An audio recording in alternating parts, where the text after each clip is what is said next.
అమ్మ మోసింది 9 నెలలే తన కడుపులో, నాన్న మోస్తున్నాడు జీవితాంతం తన తలపైన భారమై.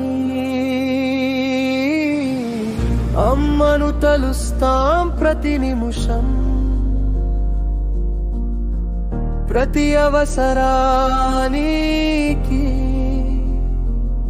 కాని నానే వెనకబడ్డాడు ఆ అదృష్టానికి నోచుకోక.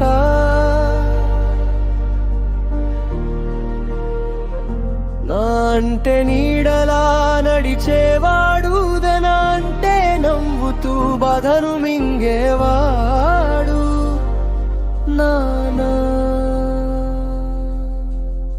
చిరిగిన బట్టలు తాను కట్టి మనకు పట్టుబట్టలు కొనిచ్చాడు. కడుపు మార్చుకుని తను ఉండి మన ఆకలి తీర్చి మురిశాడు.